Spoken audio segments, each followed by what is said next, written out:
Good afternoon, guys. So in the previous lecture, we have completed the binary fission, and today we will start the next method of asexual reproduction, which is fragmentation. As the name indicates, fragmentation is a method of asexual reproduction in which only one parent will be involved. But what happens in the fragmentation, the body of the parent is divided into segments. It can be spontaneous, it can be intentional also. ठीक है, अगर किसी organism की body आप different segments में divide करोगे, each segment is able to develop a new organism.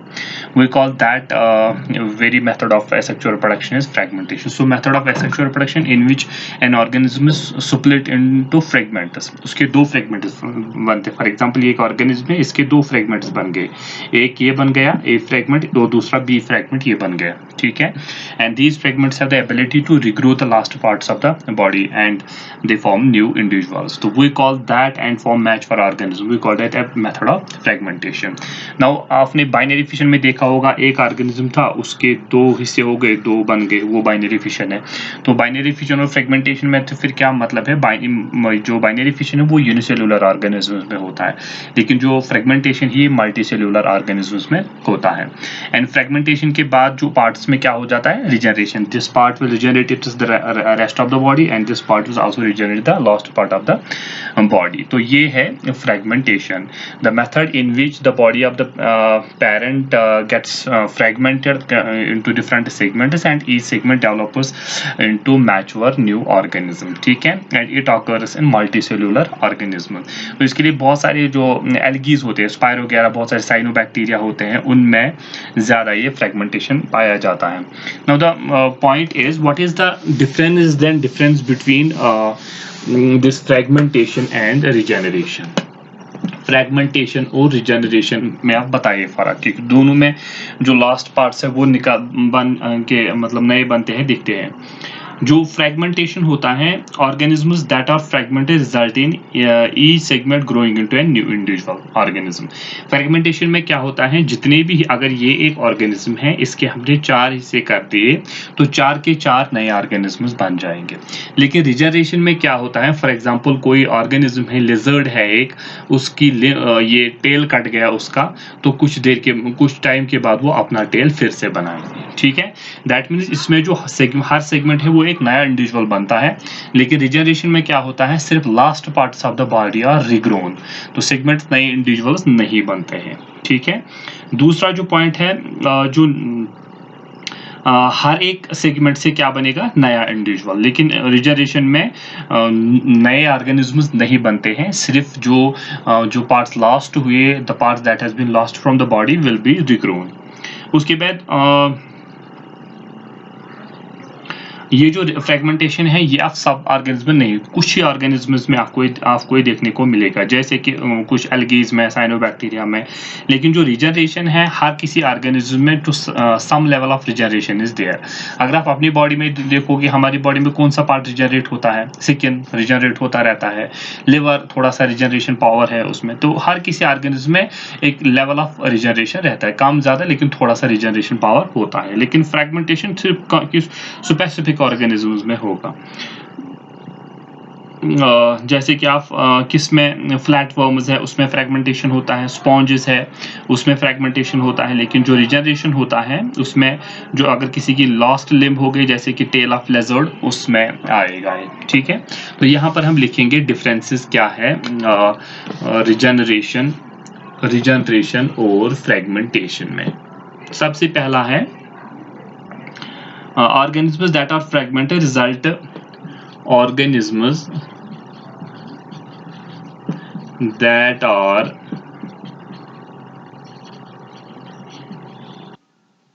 fragmented. जो organisms fragment हुए हैं, result in each fragment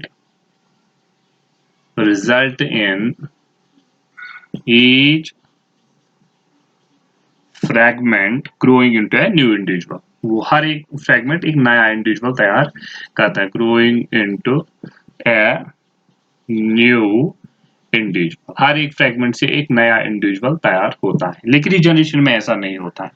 regeneration में क्या होता है? Regeneration occurs when an organism only regrows a last limb or any other part of the body।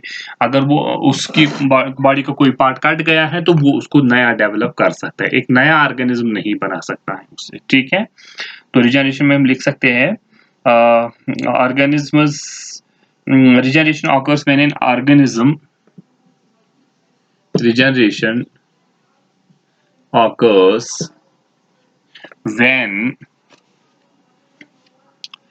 an organism regrows,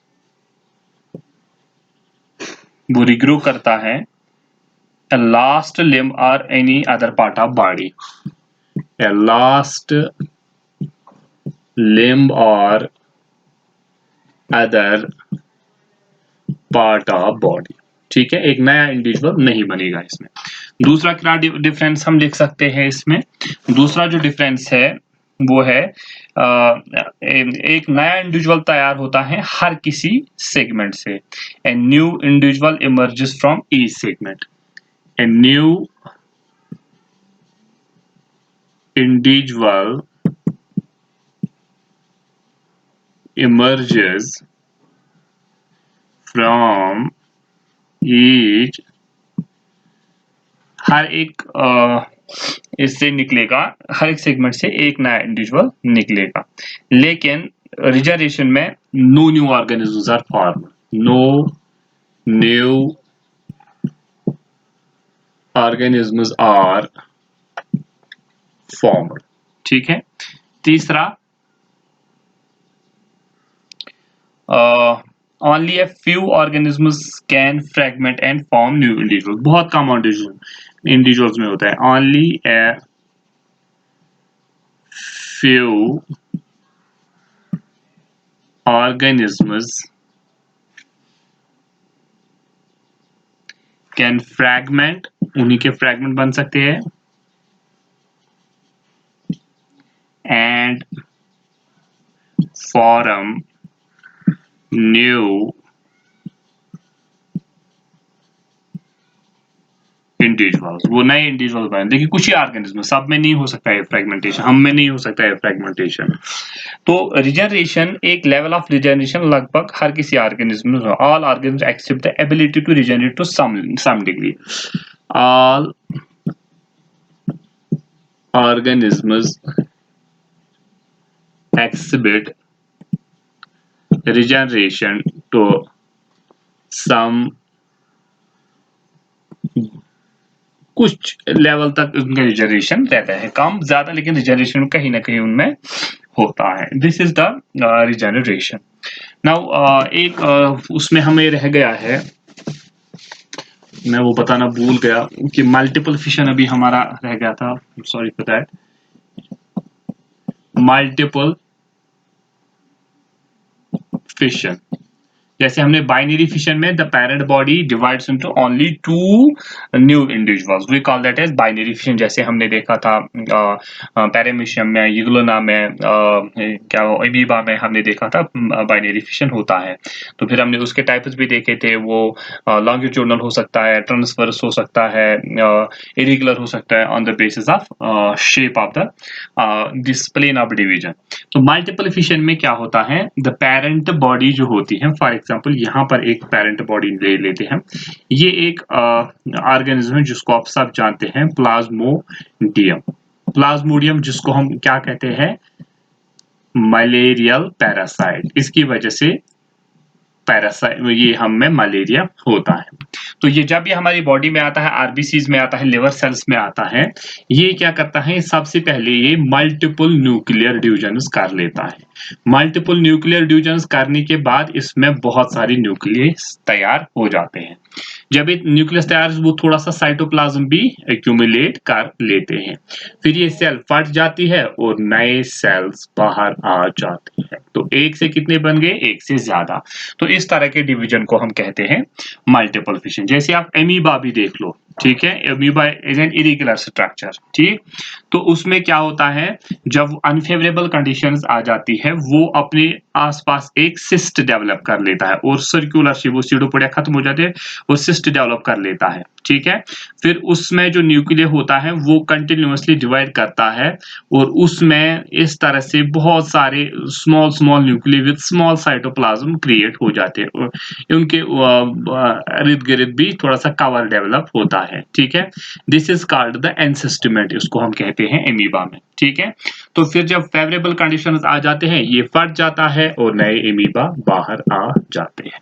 this is also called the multiple fission. तो यहाँ पर क्या हो देखा आपने, बाइनरी फिशन में सिंपली जो पहले जो न्यूक्लियर मटेरियल होता था, सॉरी जेनेटिक मटेरियल होता था, उसको डुप्लीकेशन किया जाता था, डबल बने, फिर उसको डिवाइड किया जाता है, इसी तरह साइटोप्लाज्म तो दो बन जाते थे। लेकिन यहाँ पर सबसे पहले न्यूक्लियस का मल्टीपल टाइम्स डिवीजन होगा तो मल्टी न्यूक्लियर कंडीशन क्रिएट हो जाएगी, फिर वो थोड़ा सा साइटोप्लाज्म क्रिएट करेंगे और फिर जब फेवरेबल कंडीशन वो फट जाएंगे, वो निकल जाएंगे बहुत सारे। तो यहाँ पर मल्टीपल न्यूक्लियर डिवीजन, फिर वो सेल फट जाती है। ठीक है, इसी तरह एमीबा में भी होता है जब उसमें अनफेवरेबल कंडीशंस होती है। ठीक है, तो tomorrow will see the next method of that is the spore formation.